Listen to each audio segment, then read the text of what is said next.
কস্তুরী নামের একজন সুন্দরী নর্তকী এবং ৫০ জন কমান্ডো সৈনিক নিয়ে মার্কলি রওনা হচ্ছিল গুপ্তধন উদ্দেশ্যের অভিযানে। কায়রো থেকে তারা বেরোলো আলাদা আলাদাভাবে।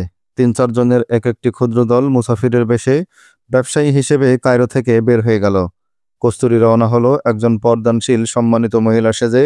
মার্কলি সাজল তার স্বামী। তাদের সাথে আছে দুজন সফর সঙ্গী, একজন খ্রিস্টান, অন্যজন ছিল মুসলমান। মুসলমান লোকটির নাম ইসমাইল। আহমদ দরবেশ তাকে এই দলে ঢুকিয়েছে। এই লোক অর্থের বিনিময়ে বা নিজের স্বার্থে কোনো অন্যায় কাজ করতে পারত। সে ভাড়াটে খনি হিসেবেও কাজ করত। সমাজের নিকৃষ্ট লোক হওয়ার পরও সম্মানিত ব্যক্তিবর্গ তাকে ভয় করত, সালাম দিত। মার্কলি তার স্বভাব চরিত্র ভালো করেই জানত, কিন্তু এই মিশনে সে তাকে বিশ্বস্ত বলেই গণ্য করল। অভিযাত্রীরা বিভিন্ন দলে বিভক্ত হয়ে ভিন্ন ভিন্ন পথে এগিয়ে যাচ্ছিল। তাদেরকে ১৮ মাইল দূরে একটি নির্দিষ্ট জায়গায় একত্রিত হতে বলা হয়েছে। প্রত্যেক দলই তীর, ধনুক এবং তলোয়ার সাথে নিয়েছে। তাদের সাথে রশি এবং গর্ত খোঁড়ার সরঞ্জামও ছিল। মার্কলির দলের সবাই সামনে গিয়ে পৌঁছালো। মার্কলি ওদেরকে পাহাড়ের এক নির্জন এলাকায় নিয়ে গেল। সূর্য অস্ত যাওয়ার আগেই সেখানে তারা তাঁবু টানিয়ে ফেলল। তারা আশা করতে লাগলো রাতের মধ্যেই তাদের অন্যান্য সাথীরাও এসে পৌঁছে যাবে। সূর্য ডুবে গেছে অনেকক্ষণ আগে। এতক্ষণ ওরা তাঁবুর বাইরে বসে গল্পগুজব করছিল। মার্কলি বলল, এবার তাঁবুতে ফিরতে হয়। তোমাদের একজন সবসময় পাহারায় থাকবে, অন্যজন ঘুমাবে। কস্তুরীর হাত ধরে মার্কলি উঠে দাঁড়ালো। ইসমাইল তাকিয়ে রইল কস্তুরীর দিকে। কস্তুরীকেও ভালো করেই চেনে, কিন্তু কস্তুরী জানে না ইসমাইল কি দুরন্ত এবং ভয়ঙ্কর লোক। একে একে মার্কলির অন্যান্য সঙ্গীরাও সেখানে আসতে শুরু করলো। মধ্যরাতের একটু পরে মার্কলি হাজিরা নিয়ে দেখল তার মিশনের পূর্ণ ৫০ জনই পৌঁছে গেছে নির্দিষ্ট গন্তব্যে। তারা এমন এক স্থানে মিলিত হলো যার আশপাশ দিয়ে কোনোদিন কোনো পথিক চলাচল করেনি। স্থানটি দুর্গম এবং ভয়ঙ্কর বলেই এদিকে কোনো আসে না মরু কাফেলা। এদিকে আসে না কখনো কোনো টহল বাহিনী। সীমান্ত থেকে দূরে বলে এলাকাটা সীমান্ত প্রহরীদেরও আওতার বাইরে। মার্কলি রাতেই সকলকে পাহাড়ের এক ভয়ঙ্কর খাঁজের মধ্যে এনে ঢুকালো, যাতে বাইরে থেকে কেউ দেখতে না পায়। যদিও এই সতর্কতার কোনো প্রয়োজন ছিল না, কারণ আশেপাশে জনমানবের কোনো চিহ্ন ছিল না। তবু হুঁশিয়ার মার্কলি সদা সতর্কতার পরিচয় দিল এর মাধ্যমে। সবাই সেখানে পৌঁছে গেলে সে তার তাঁবু খাটিয়ে পরিপূর্ণ বিশ্রাম নিতে বলল, যার যতক্ষণ ইচ্ছা শুয়ে থাকো, যতটা পারো বিশ্রাম নিয়ে নাও, কারণ এখান থেকে সবাইকে পায়ে হেঁটে এগোতে হবে। মার্কলি সবাইকে আরাম করার অনুমতি দিয়ে কস্তুরীকে নিয়ে নিজের তাঁবুতে ফিরে গেল। পরদিন ভোর, সূর্যের উত্তাপ গায়ে লাগার পর ঘুম থেকে জেগে উঠল তারা। এই অভিযানে কি ধরনের অস্ত্রশস্ত্র এবং জিনিসপত্র সঙ্গে আনতে হবে মার্কলি তা আগেই বলে দিয়েছিল। সে অনুযায়ী তারা সবাই রশি, কোদাল, শাবল এবং অস্ত্রশস্ত্রের মধ্যে তীর, ধনুক এবং তলোয়ার সঙ্গে করে নিয়ে এসেছে। অভিযানে বেরোনোর জন্য প্রস্তুত হলো মার্কলি। সাথীদের নিয়ে বসলো। তাদের বলল রাস্তার কোথায় কি ধরনের সমস্যা হতে পারে। পথের প্রতিটি বিপদ এবং বাধা সম্পর্কে অভিযাত্রীদের একটি ধারণা দিল মার্কলি। বিশদভাবে বুঝিয়ে বলল দুর্গম অঞ্চলগুলোর কথা। খাদের মধ্যে ভঙ্গুর এবং পাতলা প্রাচীরের কথা বলল তাদের। অভিযাত্রীরা দুর্গম অঞ্চলে পা রাখার আগেই এলাকাটা সম্পর্কে একটা ধারণা পেয়ে গেল। এর ফলে সে তাদের মানসিকভাবে আরো শক্ত করে গড়ে তোলার জন্য প্রাচীর থেকে পড়ে যাওয়া সাথীর গল্প শোনালো নির্বিকার চিত্তে। তাদেরকে বলল মঞ্চের মতো উপত্যকায় কান্নার শব্দের কথা। সবাই অভিযানে বেরিয়ে পড়ার জন্য প্রস্তুত হলো। উটগুলো সঙ্গে নিয়ে যেতে পারবে না বলে সেগুলো দেখাশোনা করার জন্য রাখালির জন্য একজন রেখে যাওয়ার প্রয়োজন হলো। তার সাথে আপাতত কস্তুরীকেও এখানে রেখে যাওয়ার সিদ্ধান্ত নিল মার্কলি। মার্কলির আশা, ভিতরে যাওয়ার কোনো সহজ রাস্তা সে অবশ্যই পেয়ে যাবে। তখন কস্তুরীকে সে এই পথে ভিতরে নিয়ে যাবে, কিন্তু সেরকম কোনো পথের সন্ধান না পাওয়া পর্যন্ত তাকে এখানেই থাকতে হবে। সে কস্তুরীর দেখাশোনার জন্য ইসমাইলকে রেখে গেল তার সাথে। মার্কলি ইসমাইলকে বলল, তুমি কস্তুরীর দেখাশোনা করার জন্য এখানেই থাকবে। তার আরামায়েশের প্রতি খেয়াল রাখবে। আমি যত তাড়াতাড়ি পারি ফিরে এসে তোমাদের দুজনকে নিয়ে যাব। মার্কলি তার দরবল নিয়ে রওনা হয়ে গেল। আগের পথ ধরেই পাহাড়ে প্রবেশ করলো ওরা। তবে সরু রাস্তাটি উটের বদলে পার হয়ে গেল পায়ে হেঁটে। আগের মতো অনিশ্চিত অবস্থায় আর পা বাড়াতে হলো না তাদের। রাস্তাটি মার্কলির পূর্ব পরিচিত। আগে আগে সে নির্ভয়ে হেঁটে গেল। পুরো বাহিনী তার পিছনে তাকে অনুসরণ করতে লাগলো। যতই লোকগুলো এগিয়ে যেতে লাগলো, ততই ভয় ক্রমশ বাড়তে লাগলো তাদের। তারা জানতো পথটি দুর্গম, কিন্তু এতটা বিরান এবং ভয়াবহ অঞ্চল, বিকট পাহাড় এবং টিলা তারা আগে কখনো দেখেনি। তারা যখন কান্না উপত্যকায় পৌঁছালো, তখন সকলে আতঙ্কিত চিত্রে এদিক ওদিক দেখতে লাগলো। তারা বিশ্বাস করতে পারল না এটা স্রেফ বাতাসের খেলা। তাদের মনে হলো নিঃসন্দেহে একদল মেয়ে বা তাদের প্রেতাত্মা এখানে কান্নাকাটি করছে। কাফেলার সবাই এই অঞ্চলের গল্প শুনেছিল মার্কলির কাছে, কিন্তু তাদের মধ্যে যারা অপেক্ষাকৃত দুর্বল চিত্তের, তারা ভাবলো তাদেরকে সাহস যোগানোর জন্যই মার্কলি এই গল্প শুনিয়েছে। এই ভাবনা মনে হতেই তারা আরো আতঙ্কিত হয়ে পড়ল। কিন্তু পুরস্কারের লোভ, এই আতঙ্ক এবং ভয় দাবিয়ে রাখল ওরা। তবে ওদের মধ্যে যারা কুসারারদের বেতনভুক্ত গোয়েন্দা এবং কর্মচারী ছিল, তারা অতটা ভীত হলো না। তারা তাদের অফিসার মার্কলির নির্দেশ তামিল করে ঠিক আগের মতোই এগিয়ে যেতে লাগলো। তাদের দেখাদেখি এবং পুরস্কার লোভে বাকিরাও অগ্রসর হতে লাগলো। ভীত সন্ত্রস্ত চিত্তে একে অন্যের মুখের দিকে তাকিয়ে কোনো রকম দুর্ঘটনা ছাড়াই সবাই এসে জড়ো হলো কান্না উপত্যকায়। সবচেয়ে বিপজ্জনক এবং কঠিন অঞ্চল এখন তাদের সামনে। সেই গহীন খাদ ও তার মাঝখান দিয়ে সংকীর্ণ ভঙ্গুর দেয়াল এবার পার হতে হবে অভিযাত্রীদের। অতল গহীন খাদ ও চিকন দেয়াল দেখে সবাই খুব ভয় পেয়ে গেল। মার্কলি বেশ অসুবিধায় পড়ে গেল ওদের নিয়ে। বলল, ভয় পাওয়ার কিছু নেই, আমি এর আগেও এ দেয়াল পার হয়েছি।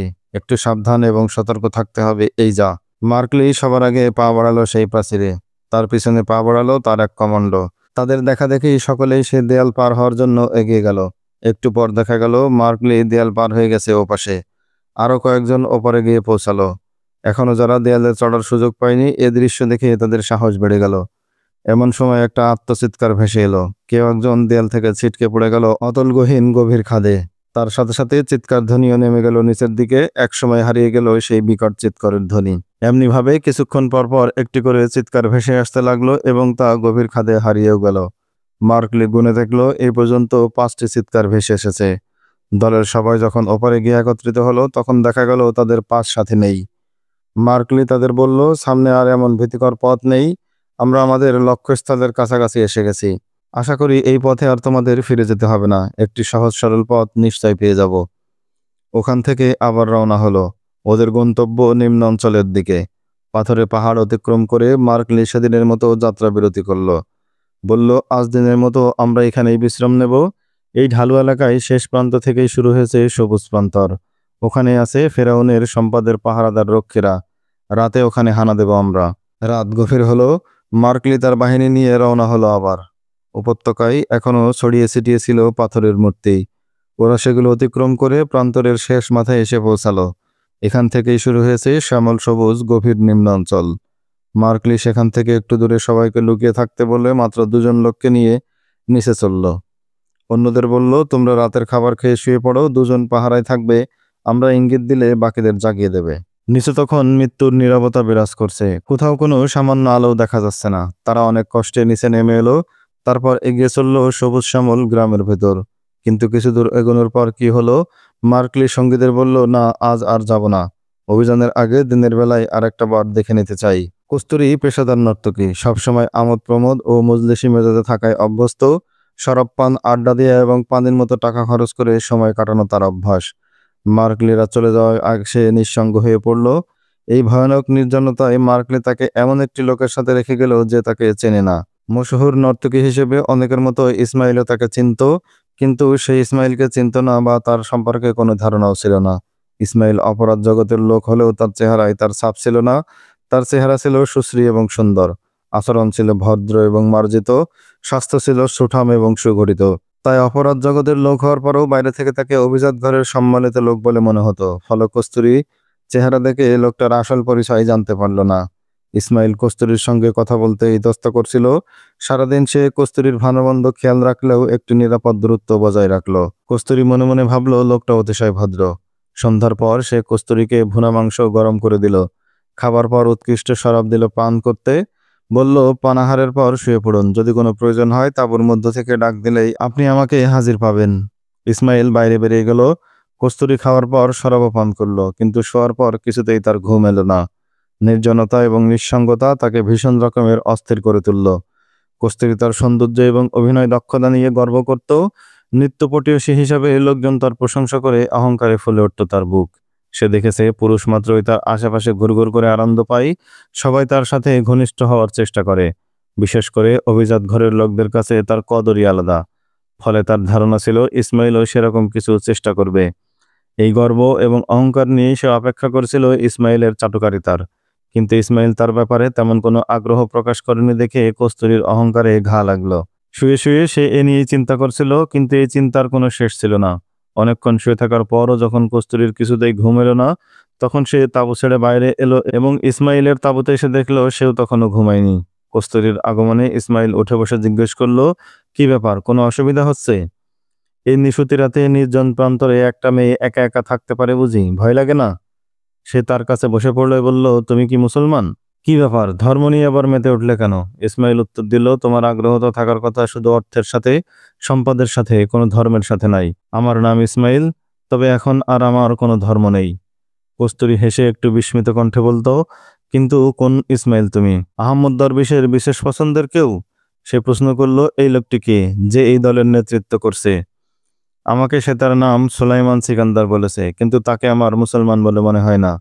তোমার সন্দেহ অমূলক নয়, লোকটি আসলেই মুসলমান নয়। তাহলে বলো, এই লোকটা এ দেশেরও নয়। হ্যাঁ, এই ব্যক্তি মিশরীয় নয়, সুদানীয় নয়, তার প্রকৃত নাম সুলাইমান সিকান্দারও নয়। তবে সে কে? কস্তুরী প্রশ্ন করলো, তার আসল নাম কি, কোথাকার লোক? আমি তার নাম এবং পরিচয় তোমাকে বলতে পারবো না। ইসমাইল বলল, এই গোপনীয়তা রক্ষার জন্য আমি মূল্য পাই। তোমার তো লোকটিকে এ নিয়ে কোনো আগ্রহ থাকার কথা নাই। তুমি তোমার দাবি মতো মূল্য পেয়েই তাকে আনন্দ দান করতে এসেছো, আর এটাই তোমার পেশা। সে তোমাকে গুপ্তধনের কিছু অংশ দেওয়ার অঙ্গীকার করে থাকলে হয়তো তাও পেয়ে যাবে, কিন্তু এজন্য তার পরিচয় জানা তেমন জরুরি নয়। গুপ্তধন, সে তো আমার পাওনা। কস্তুরী বলল, সে আমাকে যে মূল্য দিয়েছে সে মূল্য এই ভয়াবহ মরুনির্জনে আসার জন্য অতি নগণ্য। আমি তো গুপ্তধনের অংশ নিতেই তার সঙ্গে এসেছি। তুমি কি মনে করো যে গুপ্তধন লাভের আশায় তুমি এখানে এসেছো, সেই কাঙ্ক্ষিত গুপ্তধন এত সহজেই পাওয়া যাবে? আর তা পাওয়া গেলে তার অংশ সে তোমাকেও দান করবে? ইসমাইল প্রশ্ন করল। কেন, তোমার এতে সন্দেহ আছে? মনে রেখো, আমি এক মূল্যবান মেয়ে। লোকেরা যাকে গুপ্তধনের মূল্য দিয়ে কিনতে আগ্রহী। কস্তুরী একটি অহংকারের স্বরেই বলল, এই লোক আমাকে কি মূল্য আদায় করবে? আমি এমন সব আমিরজাদা শাহজাদারকে গোলাম বানিয়ে রাখি, সে তুলনায় এ কিছুই নাই। সে আর কতদিন? ইসমাইল হেসে বলল, খুব বেশি হলে আর 2 বছর 4 বছর, তারপর তোমার কানাকড়ি মূল্যও থাকবে না। তুমি পাগলের মতো অলিতে গলিতে ছুটে বেড়ালেও কেউ জিজ্ঞেস করবে না। যার কাছে গুপ্তধন আছে তার কাছ থেকে কস্তুরী গেলে 10 কস্তুরী ছুটে আসবে। শোনো কস্তুরী, বেশি অহংকার করো না। কেন করব না? কস্তুরী বলল, এই লোক আমার রূপের জাদুতে এমন ফেঁসে গেছে যে সে আমার কাছে কসম খেয়ে বলেছে সে শুধু আমাকে পাওয়ার জন্য এই গুপ্তধনের খোঁজে বেরিয়েছে। সে আমাকে আলেকজান্দ্রিয়ায় নিয়ে যাবে। সেখানে আমরা সাগর তীরে এক আলিশান মহল গড়ব। তারপর আমি আর নর্তকী থাকব না। এতেও কি তোমার সন্দেহ আছে? তাতে আমার কোনো সন্দেহ করার দরকার নেই। তবে যে আশ্বাস সে তোমাকে দিয়েছে তা মস্ত বড় এক ফাঁক রয়ে গেছে। ইসমাইল বলল, আমাকে উপযুক্ত মূল্য দিয়ে এখানে পাঠিয়েছে আহমদ দরবেশ। তার কথাই আমার কাছে হুকুম। তিনি আমাকে বলেছেন তুমি ওর সাথে যাও, তাই আমি এসেছি। এটাই আমার পেশা। আমি একজন ভাড়াটে খুনি। উপযুক্ত মূল্য পেলে আমি খুন করি, কিন্তু মিথ্যা কথা কখনো বলি না। আমি কখনো ধরা পড়ি না, কারণ আহমেদ দরবেশ আমাকে বাঁচিয়ে দেন। আমার মধ্যে আর একটি জিনিস আছে, সে হলো আমি নারীকে সম্মান দেই।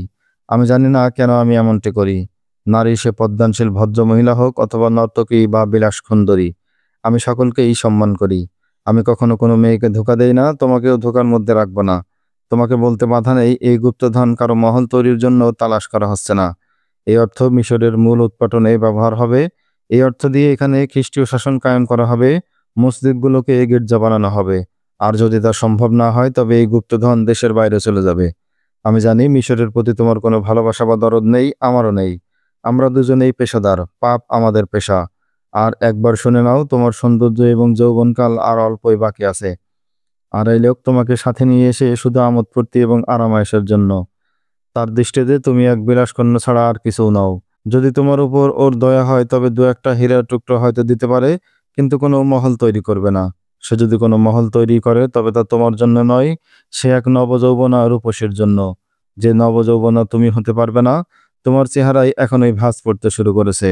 আজ হয়তো সেই ভাঁজ সুন্দর লাগছে, কিন্তু আর একটু গভীর হলে এই ভাঁজই তোমার সৌন্দর্যের চাহিদা শেষ করে দেবে।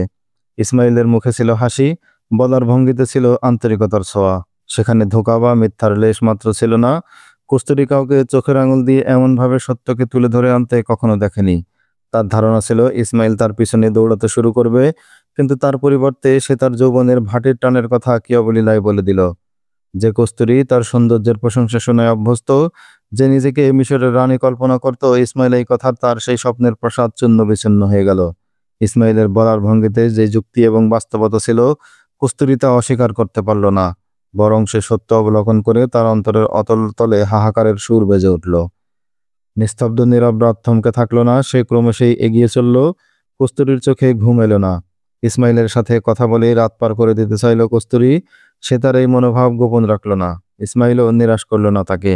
কথা বলতে বলতেই শেষ রাতের দিকে একসময় ঘুমিয়ে পড়ল কস্তুরী। যখন ঘুম ভাঙলো দেখলো ইসমাইলের তাঁবুতে শুয়ে আছে সে। ইসমাইল তাঁবুর বাইরে কম্বল জড়িয়ে ঘুমিয়েছে। কস্তুরী তাকে ডেকে তুলে বলল, আমি এক বিচিত্র স্বপ্ন দেখলাম। স্বপ্নে দেখলাম কেউ একজন আমাকে বলছে সুলাইমান সিকান্দার গুপ্তধনের চেয়ে ইসমাইলের কথা অনেক দামি। সে হাসতে লাগলো। তার সে হাসিতে নর্তকীর কৃত্রিম অভিনয় ছিল না, ছিল এক ছোট্ট খুকির সরলতা। সূর্য উদয় হতে এখনো কিছু সময় বাকি। মার্কলি নতুন পরিকল্পনা অনুযায়ী তার লোকদের একটি নিরাপদ এবং উপযুক্ত স্থানে লুকিয়ে রাখল। যখন সকাল ফর্সা হয়ে গেল তখন তারা সেই গোপন জায়গা থেকে নিচে বিবস্ত্র নারী পুরুষদের চলাফেরা করতে দেখল। মার্কলি তার দলের একজন সাহসী লোক নিচে যাওয়ার জন্য প্রস্তুত হলো। সে তাকে বলল, এই ঢাল দিয়ে গড়িয়ে নিচে নেমে যাও। দলনেতার নির্দেশ পেয়ে লোকটি জঙ্গলিদের দৃষ্টি এড়িয়ে ঢাল বেয়ে গড়িয়ে নিচে নেমে গেল এবং সমতল ভূমিতে গিয়ে পৌঁছালো। মার্কলি তাকে ইঙ্গিতে সবুজ গাছপালার আড়ালে গা ঢাকা দিতে বলল। ইঙ্গিত পাওয়া মাত্র সে উঠে দাঁড়ালো এবং গাছের আড়ালে গা ঢাকা দেওয়ার জন্য হাঁটতে শুরু করলো। সে সময় হঠাৎ করে 3-4 জন মানুষকে লোক তাকে দেখে ফেললো এবং তাকে ধরার জন্য দৌড়ে এলো। তারা আনন্দে চিৎকার করছিল। তাদের মনে পড়ে গেল কদিন আগে এরকম একটি শিকার তারা পেয়েছিল এবং সবাই খুব তৃপ্তির সাথে ভোজন পর্ব সমাধান করেছিল সেই রাতে। তারা যখন লোকটার কাছে এসে ওকে ঘিরে ধরলো তখন ওপর থেকে তাদেরকে তীরের নিশানা বানালো মার্কলি। জঙ্গলি লোকদের চিৎকার ধ্বনি শুনে আরো 2 জন ছুটে এলো সেদিকে। তারাও তীরবিদ্ধ হয়ে লুটিয়ে পড়ল। মার্কলি উপরে এক পাথরের সাথে লম্বা রশি বাঁধতে বলল সঙ্গীদের। রশি বাঁধা হলে সবাইকে বলল, তোমরা একের পর এক রশি বেয়ে নিচে নেমে যাও। সবাই একে একে রশি বেয়ে নিচে নেমে গেল। মার্কলি উপর থেকে রশি খুলে নিচে ফেলে দিল। প্রথম জনের মতো গড়িয়ে নিচে নেমে এলো। তারপর সকলেই দল বেঁধে তলোয়ার উঁচিয়ে সামনের দিকে দৌড়ে গেল। কয়েকজন জঙ্গলি খালি হাতে অসুরের মতো ছুটে এলো উদ্ধত তলোয়ারের সামনে। মুহূর্তে তাদেরকে হত্যা করলো মার্কলি এবং তার বাহিনী। দূর থেকে আরো কিছু উলঙ্গ লোক ছুটে আসছিল তাদের সাহায্য করতে, কিন্তু তাদের নিহত হতে দেখে তারা ফিরে ঊর্ধ্বশ্বাসে দৌড়ে পালিয়ে গেল। মাইলখানেক দীর্ঘ এই সবুজ উদ্যানটি কয়েকটি অঞ্চলে বিভক্ত ছিল।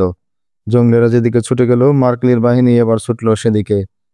পলাতক লোকদের ধাওয়া করে তাদের তাড়িয়ে বেড়াতে চায় মার্কলি। দেখতে চাই এখান থেকে বেরোনোর কোনো গোপন পথে তারা প্রবেশ করে কিনা। জঙ্গলিদের চিৎকার এবং ডাকাডাকির স্বর লক্ষ্য করে তাদের পিছু ধাওয়া করছে মার্কলিরা। মার্কলির সামনে ছুটছে 2 জন জঙ্গলি। সে তাদের অনুসরণ করে ছুটল ওদের পিছু পিছু।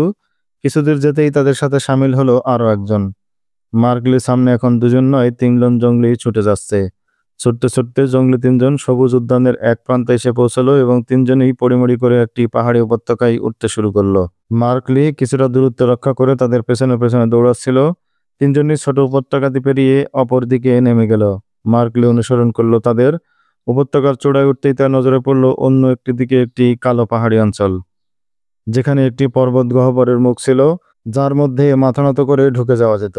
মার্কলির চোখের সামনে লোক 3জনই পর্বত গহ্বরে প্রবেশ করলো এবং তার দৃষ্টির আড়াল হয়ে গেল। মার্কলি তলোয়ার হাতে সেই পর্বত গহ্বরের মুখে গিয়ে দাঁড়ালো। ভিতর দিয়ে গহ্বর ক্রমশ প্রশস্ত মনে হলো। মার্কলি কাল বিলম্ব না করে সেই গহ্বরে ঢুকে গেল। তার কানে এলো জঙ্গলিদের দৌড়ানোর শব্দ। সেই শব্দ লক্ষ্য করে সাবধানে এগোতে শুরু করলো মার্কলি। এটা কোনো প্রাকৃতিক সুড়ঙ্গ নাকি ফেরাউন দ্বিতীয় রিমান্সের মরার আগে এটা বানিয়েছিল স্পষ্ট বোঝা গেল না। সুড়ঙ্গের পথ ছিল অন্ধকারাচ্ছন্ন। বাঁকের কাছে তা ঘুটঘুটে আধারে রূপ নিল। এভাবে কয়েকটি বাঁক পেরিয়ে আসার পর সামনের পথ কিছুটা আলোকিত মনে হলো। মার্কলি এখন আর লোক 3জনকে দেখতে পাচ্ছিল না, তবে তাদের কথা বলার স্বর শুনতে পাচ্ছিল। সে দ্রুত এগিয়ে গেল এবং সামনেই জঙ্গলি 3জনকে গুহার গোলাকার মুখ দিয়ে বাইরে বেরিয়ে যেতে দেখল। জঙ্গলি 3জনকে সে হত্যা করতে চাইল না, কারণ তার পরিকল্পনা বাস্তবায়নের জন্য এদের বাঁচিয়ে রাখা প্রয়োজন। জঙ্গলি 3জন গহ্বর থেকে বেরিয়ে গেলে মার্কলিও গহ্বর থেকে বেরিয়ে এলো। 3জনের মধ্যে একজন আর ছুটতে পারছিল না। লোকটি পাথরের মাঝেই মুখ থুবড়ে পড়ে গেল। মার্কলি এগিয়ে গিয়ে তার পাশে দাঁড়ালো। দেখত লোকটি ওই বুড়ো, যাকে সেদিন সাপের ফণাযুক্ত লাঠি হাতে দেখেছিল। গতবার তার সাথে যখন মানুষ খেকোদের হাতে নিহত হয় তখন এ বুড়োই ওদের নেতৃত্ব দিয়েছিল। এই লোক খুবই বৃদ্ধ ছিল। হুমড়ি খেয়ে পড়ে যাওয়ার পর আর উঠে দাঁড়াতে পারল না।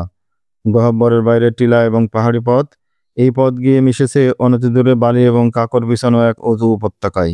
উপত্যকার এক পাশে দাঁড়িয়ে আছে একটু আগের দেখা কালো পাহাড়টি। মার্কলি বৃদ্ধকে ধরে উঠালো, তারপর পালিয়ে যাওয়া 2 সঙ্গীকে ডেকে থামতে ইশারা করলো। সে বৃদ্ধকে বোঝাতে চেষ্টা করলো যেন তিনি তার 2 সঙ্গীকে ফিরে আসতে বলেন। বৃদ্ধ তাদের ডাকলো। বৃদ্ধের ডাক শুনে দাঁড়িয়ে পড়ল জঙ্গলি 2জন। বৃদ্ধ তাদেরকে কাছে আসতে বলল।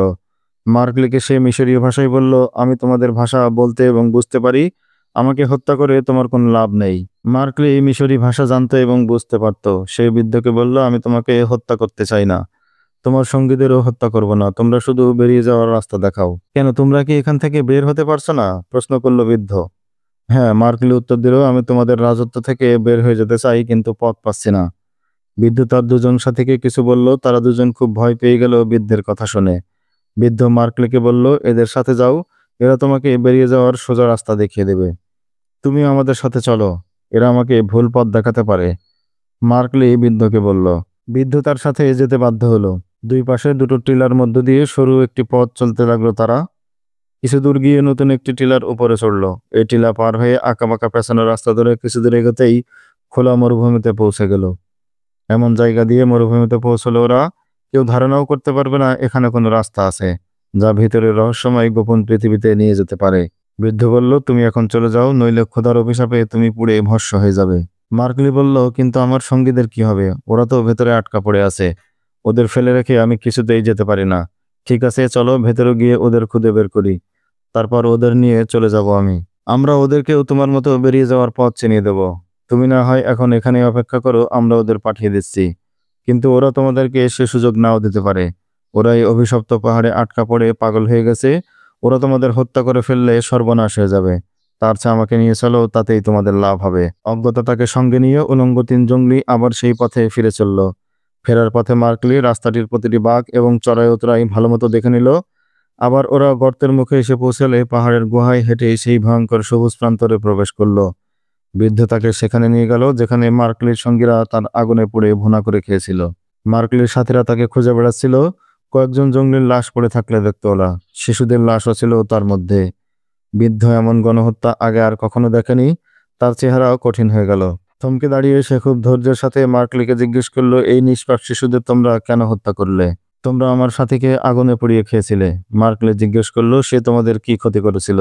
সে পাপ দুনিয়ার লোক ছিল। বৃদ্ধ বলল, সে আমাদের পবিত্র ভূমিতে এসে এখানকার মাটিকে নষ্ট এবং নাপাক করেছিল। তোমরা এখানে কেন থাকো? মার্কলে জিজ্ঞেস করলো। ফেরাউন দ্বিতীয় রিমান্সের কবর পাহারা দেওয়ার জন্য? আমি এই প্রশ্নের উত্তর দিতে পারবো না, বৃদ্ধ বলল। মার্কলি তার লোকদের বলল, এদের নারীদের ধরে নিয়ে এসো। আক্রমণের আগেই সে সবাইকে বলে দিয়েছিল তারা যেন কোনো নারীকে হত্যা না করে এবং তাদের লাঞ্ছিত না করে। তাদেরকে শুধু নিরাপত্তা বন্দী হিসেবে রাখবে। মার্কলির সাথীরা 10-12 জন নারীকে নিয়ে এলো। তাদের মধ্যে 2-3 জন বৃদ্ধা আর সব যুবতী ছিল, কিশোর এবং শিশু বালিকাও ছিল। এরা সবাই ছিল বস্ত্রহীন উলঙ্গ, কিন্তু এজন্য কারো মধ্যে কোনো সংকোচ ছিল না। তোমরা কি চাও, তোমাদের নারীদেরকে তোমাদের সামনে অপমানিত এবং হত্যা করি? মার্কলি বৃদ্ধকে জিজ্ঞেস করলো। তার আগে তুমি আমাকে হত্যা করবে না? বৃদ্ধ বলল, না। মার্কলির সোজা উত্তর, শোনো পাপিষ্ঠরা, শোনো পাপিষ্ঠরা। বৃদ্ধ বলল, তোমাদের নারীরা কাপড়ের আবরণে ঢেকে ঢেকে রাখে, কিন্তু মনের উপর কোনো আবরণ দেয় না। পর্দার মধ্যে লুকিয়ে থেকেও তারা হয় নির্লজ্জ এবং বেহায়া। তাদের নিয়ে তোমরা নাচের আছর বসাও, গানের জলসা করো, আর হৃদয়কে করো কলুষিত। নারীদের দেখলেই তোমাদের চোখে জাগে কামের নেশা, ভোগের আগুন। নারীর জন্য তোমরা খুনোখুনি করো, রাজ্য ভাগ করো। নারী হয় তোমাদের ধ্বংসের কারণ। কিন্তু আমাদের নারীরা উলঙ্গ থাকে, তবে বেহায়াপনা করে না। কোন পুরুষ তার জন্য নির্ধারিত নারী ছাড়া অন্য কোনো স্ত্রীলোকের দিকে তাকায় না। নারীরা আমাদের পবিত্রতা এবং সৌভাগ্যের প্রতীক। তোমরা আমাদের ক্ষুধা রিমান্সের সব গুপ্তধন নিয়ে যাও, কিন্তু আমার অনুরোধ, আমাদের বউ বেটির গায়ে হাত দিও না। আমি অঙ্গীকার করছি, তুমি আমাদেরকে সম্রাট রিমান্সের গুপ্তধন পাওয়ার রহস্য বলে দিলে আমরা আর কোনো নারীকে অসম্মান করব না, তোমাদের কারো ওপর কোনো অত্যাচার করব না। যত তাড়াতাড়ি পারি আমরা গুপ্তধন নিয়ে এখান থেকে চলে যাব, আর কোনোদিন এই পথে পা বাড়াবো না। ভালোই বলেছে হে ডাকাত সর্দার, কিন্তু দুষ্ট লোকের মিষ্টি কথায় কান দিতে নিষেধ আছে আমাদের আইনে। ডাকাতের কোনো কথা বা অঙ্গীকার আমরা বিশ্বাস করি না। বৃদ্ধের ঠোঁটে তিরস্কারের বিদ্রুপ। যার অন্তর অর্থের লোভ আছে, সম্পদের মোহ আছে, তেমন প্রতিটি মানুষকেই আমরা তস্কর বা ডাকাত মনে করি। এই লোভ এবং মোহ তাকে মিথ্যাবাদী এবং প্রতারক বানায়। তোমাদের দুনিয়ায় অধিকাংশ মানুষ এই তস্কর বা ডাকাত দলের। অর্থের জন্য যেখানে তোমরা নিজেদের স্ত্রী কন্যাদের ইজ্জত বিসর্জন দিতে পারো, বন্ধুকে খুন করতে পারো, নিজের জীবন বিপন্ন করতে পারো, সেখানে এই ওয়াদা বা অঙ্গীকারের কোনো মূল্য নেই। তুমি সেই দুনিয়ার লোক যেখানে অর্থের জন্য মানুষ নিজেই ঈমান পর্যন্ত বিকিয়ে দেয়, কিন্তু আমাদের পক্ষে বেঈমানি করা সম্ভব নয়। ভয় বা লোভ কিছু দিয়েই তোমরা আমাদের কাবু করতে পারবে না। আমরা কিছুতেই তোমাদের অপকর্মের দোষর হব না। এটা অপকর্ম নয়, এই সম্পদ মিশরের। আমরা সরকারের কর্মকর্তা আহমদ দারবেশের নির্দেশে এই অভিযানে এসেছি। শোনো আমার অচেনা বন্ধু, তুমি মিশরীয় নয়। তোমার চোখে সমুদ্রের লোনা পানির চমক রয়েছে, নীল নদের পানির চমক নয়। তোমার শরীর থেকে সমুদ্র পাড়ের গন্ধ আসছে। আমি কে সে এই পরিচয় নিয়ে আর তোমার দরকার নেই। আমি ফেরাউন রেমন্সের কবরের অনুসন্ধানে এসেছি। আমাকে সেই কবর দেখিয়ে দাও। মার্কলি তার রূপ পাল্টে ফেলল, রাগত স্বরে বলল, নইলে তোমার চোখের সামনে এই নারীদের আমি লাঞ্ছিত করব। না, এ কাজ তুমি করতে যেও না, এতে তোমার ক্ষতিই হবে। আমার লাভ ক্ষতি আমি বুঝবো, তুমি কবরের সন্ধান বলবে কিনা বলো। ঠিক আছে, কবরের সন্ধান আমি তোমাকে দেব। বৃদ্ধ বলল, কিন্তু তার আগে তোমাকে বলতে চাই, তুমি ওখানে গেলে জীবিত আর ফিরে আসতে পারবে না। এই কথা জানার পর তুমিও সেখানে যাবে কিনা বলো। তোমার লোকেরা কি ওখানে আমাকে হত্যা করার জন্য লুকিয়ে আছে? না, বৃদ্ধ বলল, তোমাদের হত্যা করার মতো আমার কাছে আর কোনো লোক নেই। তোমার লোকলাই তোমাকে হত্যা করবে, এবং এটাও জেনে রাখো, তোমার লাশ ওখান থেকে কেউ নিতে আসবে না। কি আমার ভবিষ্যৎ বক্তা রে? মার্কলি ব্যঙ্গ করে বলল, এতই যদি ভবিষ্যৎ জানো তবে নিজেদের বাঁচাতে পারলে না কেন? না, আমি ভবিষ্যৎ বক্তা নই, তবে অভিজ্ঞতার যদি কোনো দাম থাকে তাহলে আমার কথা তোমায় বিশ্বাস করাই উচিত। এই জীবনে এমন অনেক ঘটনা দেখেছি আমি, যে ঘটনাবলী মানুষের অন্তর্দৃষ্টি খুলে দেয়।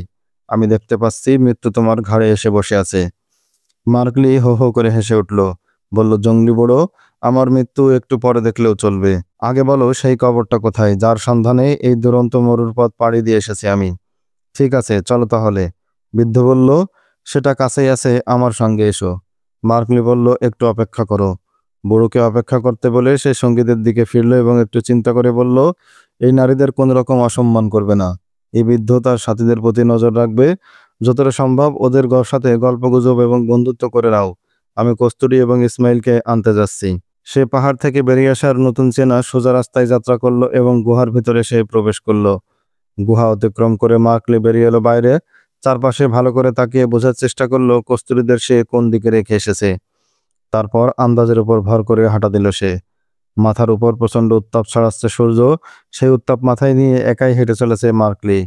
প্রায় মাইল 2 রাস্তা অতিক্রম করার পর সে জায়গাটা চিনতে পারল। ঠিক এখান থেকেই দলবল নিয়ে যাত্রা করেছিল সে। এবার সে নিশ্চিন্ত হয়ে পাহাড়ের খাঁজে তাঁবুর দিকে এগিয়ে গেল।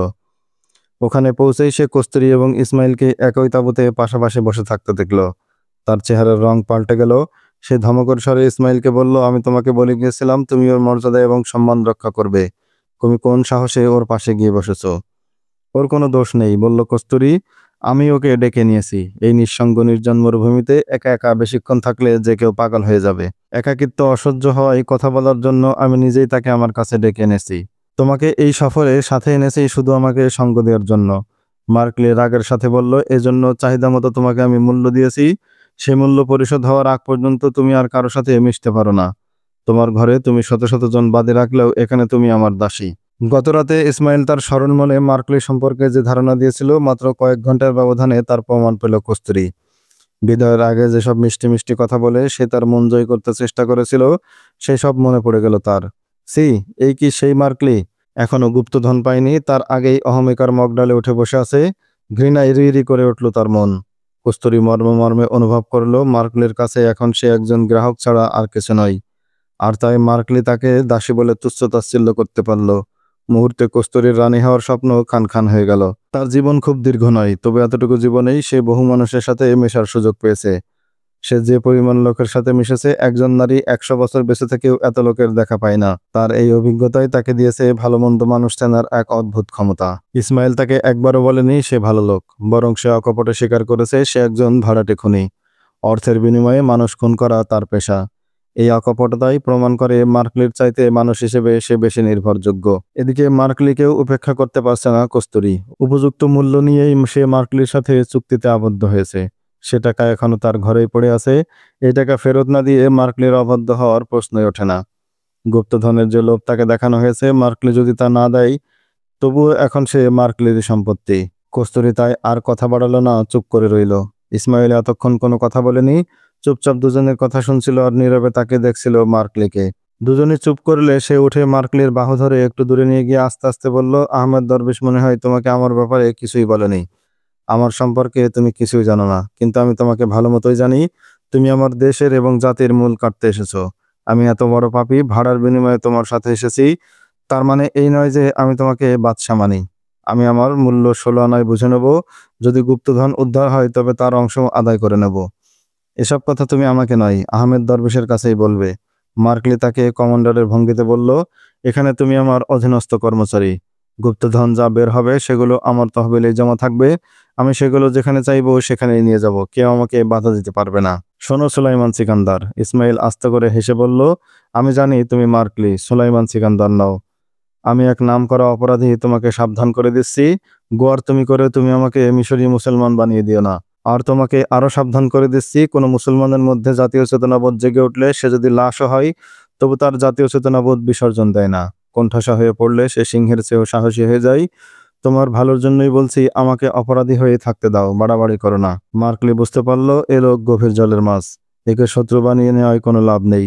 সে ইসমাইলের কাঁধের উপর হাত রেখে বন্ধুর মতো হেসে উঠে পড়ল, তুমি অযথা ভুল ধারণা করছো। আমি চাই না এক বিলাসী সুন্দরী আমাদের সম্পর্ক নষ্ট করুক। এ নারী ভয়ানক চালাক। সে আমাদের দুজনের মধ্যে ভুল বোঝাবুঝি সৃষ্টি করে গুপ্তধনের উপর আধিপত্য বিস্তার করতে চাই। তুমি আমাকে আর শত্রু মনে করো না। আহমেদ দরবেশ কি তোমাকে বলেনি যে তোমার সম্পর্কে চিন্তা ভাবনা করে রেখেছে? তোমার কি বিশ্বাস শেষ পর্যন্ত তুমি গুপ্তধন উদ্ধার করতে পারবে? আরে পারবো কি, পেয়েই তো গেছি। মার্কলি উত্তর দিল, আমি তোমাদের দুজনকে সেখানে নিয়ে যেতে এসেছি। ইসমাইল তার দিকে গভীর দৃষ্টিতে তাকালো। কস্তুরীও তাকে দেখতে লাগলো। তার চেহারায় ঘৃণা এবং রাগের ভাব স্পষ্ট। মার্কলি তার লোককে ডাকলো, যাকে উটগুলোর দেখাশোনার জন্য রেখে দিয়েছিল। সে তাকে বলল, উটগুলো একটা অপরটার সাথে বেঁধে নিয়ে এসো, তাঁবু গুটিয়ে নাও। মার্কলি তাদের সেখানে নিয়ে গেল যেখানে ফেরাউনের গোপন কবরের পাশে অন্যরা তাদের জন্য অপেক্ষা করছিল। কস্তুরী কঠিন এই পাহাড়ের মাঝে এমন শস্য শ্যামল উদ্যান এবং মনোরম জায়গা দেখে খুবই বিস্মিত হলো। উঁচু এক পাহাড়ের তলদেশে ছোট ঝিলমিলে টলমল করছে স্বচ্ছ পানি। পাহাড়ের বুক থেকে পানির ঝর্ণা ফুটে বের হচ্ছে। সারি সারি খেজুর বৃক্ষের কচি পাতা দোল খাচ্ছে বাতাসে। কস্তুরী এই প্রাকৃতিক নৈসর্গিক দৃশ্য দেখে অভিভূত হয়ে পড়ল। সে ইসমাইলকে সাথে নিয়ে এদিক ওদিক ঘুরতে লাগলো। একটু এগোতেই তার চোখে পড়ল একটি ছোট শিশুর লাশ। শিশুটির সমস্ত শরীর রক্তে ভেজা। কস্তুরী ভয়ে সরে গেল সেখান থেকে। আর একটু এগিয়ে দেখলো সেখানে আরো দুটো লাশ একসাথে জড়াজড়ি করে পড়ে আছে। লাশ দুটি বড়দের, এদের বুকে এখনো বিঁধে আছে তীর। সে ইসমাইলকে সাথে নিয়ে একে একে খোলা জায়গায় এসে দাঁড়ালো। এখান থেকেই সে দেখতে পেল এক বিবস্ত্র বৃদ্ধকে, যার সাথে নিয়ে মার্কলি এক পাহাড়ের চূড়ার দিকে উঠে যাচ্ছে। এখানে এসে আরো কিছু লাশ দেখতে পেল, তার মধ্যে 5-6টি শিশুদের। লাশগুলো খোলা চোখ, এখনো মুখে কষ্ট এবং যন্ত্রণার চিহ্ন। কস্তুরী ছিল আনন্দ ভবনের বাসিন্দা। এমন বিভীষিকাময় দৃশ্য কোনোদিন সে স্বপ্নেও দেখেনি। একটি ছোট শিশুর নিষ্পাপ ফুটফুটে লাশ দেখে কস্তুরীর দুচোখ জলে ভজে উঠল। সে ডুকরে কেঁদে উঠল। মার্কলির 3-4 জন সঙ্গী কস্তুরীর কান্না ছুটে ছুটে এলো। কস্তুরী মাথা ঘুরে পড়ে যাচ্ছিল। ইসমাইল তাকে ধরে ফেলল। মার্কলির সঙ্গীদের বলল, লাশ দেখে ওর মাথা ঘুরে গেছে। একজন পানি আনার জন্য ছুটে গেল। কস্তুরী আস্তে আস্তে সুস্থ এবং স্বাভাবিক হয়ে এলো। সে জিজ্ঞেস করলো, এদেরকে কে হত্যা করেছে, কেন এই ধ্বংসযজ্ঞ চালানো হয়েছে? মার্কলির এক সঙ্গী তাকে সব ঘটনা খুলে বলল। কস্তুরী ইসমাইলের দিকে তাকালো, তার চেহারা ফ্যাকাশে। ইসমাইল বলল, আমাদের চেয়ে এই লোকগুলো কতই না ভালো ছিল। যাদের আমরা অসম্ভব উলঙ্গ মানুষকে বলছি, এরা কতই না দায়িত্বশীল এবং আমানতদার। এই গুপ্তধন রক্ষার জন্য এরা জীবন দিয়েছে, তবু গোপনীয়তা প্রকাশ করেনি। যদি এরা ফেরাউনের কবর করে সব মালামাল এবং ধনরত্ন উঠে নিয়ে যেত, তবে কে তাদেরকে ধরত? এরা ছিল আমানতদার, দায়িত্ববান এবং সরল মানুষ। আমরা নিজেদের সুসভ্য এবং ভালো মানুষ বলি, অথচ এই খুনখারাবি এবং ধ্বংসযজ্ঞ আমরাই চালিয়েছি। আমরা ডাকাত এবং খুনি। এইসবই মার্কলির কাজ। আমি এই গুপ্তধনের এক কণাও গ্রহণ করব না। এই নিষ্পাপ শিশু এবং নিরপরাধ মানুষগুলোকে এমন নির্দয়ভাবে হত্যা করে আমরা যে অভিশাপ কুড়িয়েছি তার ভাগ আমি নেব না। কস্তুরী বলল, বলতে পারো এই সহজ সরল সোজা নিরস্ত্র মানুষগুলোকে অযথা কেন হত্যা করতে হলো? মার্কলি বৃদ্ধের সঙ্গে উপত্যকায় উপরে চলে গেল। মার্কলি দেখতে পেল তার সামনে ছোট্ট একটি পাহাড় চূড়া। তার গায়ে রোদ লেগে স্ফটিকের মতো চমকাচ্ছে। বৃদ্ধ তাকে বলল, উপরে চলো, সেখানে তোমাকে একটা মস্ত বড় পাথর দেখাবো, যেটি এখান থেকেও দেখা যায়। পাথর তো নয়, যেন ছোটখাটো উপত্যকা। যদি তুমি ওটাকে সামনে থেকে সরাতে পারো, তবে তুমি সেই দুনিয়ার দরজা দেখতে পাবে, যেখানে ফেরাউন দ্বিতীয় রিমাঞ্চের কফিন এবং তার গুপ্তধন লুকানো আছে। সেই উঠানোর মতো পাথরকে এখান থেকে আজ অব্দি কেউ সরায়নি। 1500 বছরের মধ্যে এই পাথর কেউ স্পর্শ করেনি। আমরা 1500 বছর ধরে বংশ পরস্পরায় এই কবরের দেখাশোনা করে আসছি। আমি তোমাকে ফেরাউন রিমাঞ্চের মৃত্যুর ঘটনা এমনভাবে শোনাচ্ছি যেন তিনি কাল পরশু মারা গেছেন। এসব ঘটনা আমার বাপদাদারা শুনিয়ে গেছেন, তার বাপদাদাদের তার বাপদাদারা শুনিয়েছে। এমনিভাবে 1500 বছরের ইতিহাস আমাদের মনে গাঁথা রয়েছে, যে ইতিহাস আমি আমার কাবিলার লোকদের শুনিয়ে থাকি। আমি তোমার সেই কথা পরে শুনবো। মার্কলি অস্থির হয়ে উঠল, বলল, এখন উপরে চলো। তার মস্ত উঠানের মতো সমতল পাথরের উপর উঠে এলো। বুড়ো বলল, এই তোমার কাঙ্ক্ষিত দরজা। এই পাথরের নিচেই লুকানো আছে এই সমস্ত ধনরত্ন। মার্কলি বিশ্বাসই করতে পারছিল না এটা একটা পাথর। তার মনে হচ্ছিল সে কোনো প্রাসাদের ছাদে দাঁড়িয়ে আছে, যে ছাদ পাথর বালি এবং সিমেন্ট দিয়ে মজবুতভাবে তৈরি করা হয়েছে। মার্কলি ছাদের চারদিকে ঘুরে দেখলো, সেখান থেকে নিচের দিকে নেমে ঘুরে দেখার চেষ্টা করলো, কিন্তু নিরেট ছাদ ছাড়া আর কিছুই মনে হলো না। এমন কোনো ফাঁক ফোকর খুঁজে পাওয়া গেল না যাকে পৃথক বলে মনে হয়। কিভাবে এই পাথর সরানো যাবে এই কথা ভাবতে ভাবতে সে নিচে নেমে এলো। আমি জানি এই পাথর এখনো আলাদাভাবে বসানো হয়েছে, এ কথা তোমায় বিশ্বাস হবে না। এখান থেকে দেখলে তা কারোরই বিশ্বাস হবে না। তবে যদি তুমি উল্টো পাশে যাও তাহলে দেখতে পাবে ছাদের একটি ঝুল বারান্দা আছে। পিছনে পাহাড়ের সাথে তা এমনভাবে মিশে আছে যেখানে পাহাড় এবং ছাদের অংশ পৃথক বোঝা যায়। এটা মানুষের হাতেরই তৈরি। মানুষের কর্মকুশলতা এবং নিপুণতার এক অপূর্ব নিদর্শন। এটাকে এমনভাবে বানানো হয়েছে যাতে এটাকে প্রাকৃতিক সৃষ্টি বলে মনে হয়। ফেরাউন দ্বিতীয় রিমান্সের নিজস্ব তত্ত্বাবধানে এবং নির্দেশনায় এটা বানিয়েছিল। এটা নিচে পাহাড়ের বুকের ভেতর যে দুনিয়ার আবাদ রয়েছে সেটিও ফিরআউন দ্বিতীয় রিমান্স তার জীবদ্দশায় তৈরি করেছিলেন। এই জগৎকে বাইরের দুনিয়া থেকে কিয়ামত পর্যন্ত গোপন রাখার জন্য এই কৃত্রিম পাথরের ছাদ বানিয়েছিলেন। মরার আগ পর্যন্ত এর কারিগরদের তিনি কারাগারে বন্দী করে রেখেছিলেন। পরে ফেরাউনের মৃত্যুর পর তার লাশের কফিন এখানে আনা হয়। প্রয়োজনীয় সামান ভিতরে নিয়ে যাওয়া হয়, ধনরত্ন রাখা হয়, তারপর তার কফিন ভেতরে রাখার পর কারিগরদের সবাইকে হত্যা করা হয়। ফেরাউনকে যারা খোদা মানত এমন নিবেদিত প্রাণ 12 জন যুবককে এনে এর পাহারাদার নিযুক্ত করা হয়। সেকালের মিশরে 12 জন সেরা সুন্দরী এদের সঙ্গিনী করে দেওয়া হয়। সেদিন থেকেই তারা কবর এবং সম্পদ পাহারা দেওয়া শুরু করে। আজ তুমি যাদের হত্যা করেছো এবং এখন আমরা এখানে যারা জীবিত আছি ওই 12 জন পুরুষ এবং 12 জন নারীরই পরবর্তী বংশধর। এই বিশাল পাথর কেমন করে সরানো যাবে? মার্কলি চিন্তিত কণ্ঠে প্রশ্ন করল। এই পাথর সরাতে হবে এই চিন্তা করে এখানে তা রাখা হয়নি। তবে এটা যেহেতু প্রাকৃতিকভাবে সৃষ্টি হয়নি, মানুষই এখানে রেখেছে, তখন মানুষ চেষ্টা করে তা সরাতেও পারবে বলে আমার বিশ্বাস। আমার দায়িত্ব আমি শেষ করেছি। গুপ্তধন উদ্ধারের অসম্ভব মিশন নিয়ে তুমি এতদূর ছুটে এসেছো। এখন এই দরজা খোলা তোমার দায়িত্ব। তোমাকে এই পাথর সরানোর বুদ্ধি বের করতে হবে, বলল বৃদ্ধ। মার্কলি যত তাড়াতাড়ি সম্ভব কবরের মুখ মুক্ত করার জন্য অস্থির এবং ব্যতিব্যস্ত হয়ে উঠল। এর সাথে রশি বেঁধে সবাই মিলে টানলে কেমন হয়? সে তাড়াতাড়ি তার লোকদের কাছে ছুটে গেল, তাদের ডেকে বলল, জলদি রশি আনো। তার লোকজন রশি নিয়ে ছুটে এলো। তারপর তার নির্দেশ মতো ছাদের উপর এক প্রান্তের আংটার সাথে শক্ত করে বাঁধল সেই মোটা রশি। একটা দুটো নয়, অনেকগুলো। এরপর সবাই নিচে নেমে এলো। মার্কলি সবাইকে বলল, এসে এবার নিচ থেকে রশি ধরে জোরে টানতে থাকি। তার হুকুম পেয়ে 40-50 জন শক্তপোক্ত লোক সেই রশি ধরে টানতে শুরু করলো, কিন্তু তাতে পাথর বিন্দুমাত্র নড়ল না। কিছুক্ষণ টানাটানির পর পাথরের নড়াচড়া বুঝতে না পারে সে বলল, দাঁড়াও, আমি ওই ছাদের উপর উঠে দাঁড়াই, তাতে করে সামান্যতম নড়াচড়া হলেও বুঝতে পারবো। সবাইকে নিচে রেখে মার্কলি এবার উপরে উঠে এলো। সে উঠে আসার পর নিচে সবাই একসাথে হেইয়ো জোরে বলে হেঁচকা টান দিয়ে চেষ্টা করলো পাথরটি সরানোর। সকালের মিলিত টানে একসময় মার্কলির মনে হলো পাথরটি নড়ছে। সে চিৎকার করে বলল, সাবাস নওজোয়ান, পাথর নড়ছে, জোরে টানো, পারবে, তোমরা পারবে এই পাথর সরাতে। গুপ্তধন অবশ্যই তোমরা উদ্ধার করতে পারবে। আনন্দে সে নাচছিল তখন। যারা পাথর টানছিল তাদের মধ্যে নতুন জোশের জন্ম হলো। সে উত্তেজনায় তারা এমন জোরে টান মারলো যে পাথরটি কেবল নড়লই না, সামান্য একটু সরেও গেল। তাতে চুল পরিমাণ হলেও একটু ফাঁক তৈরি হলো।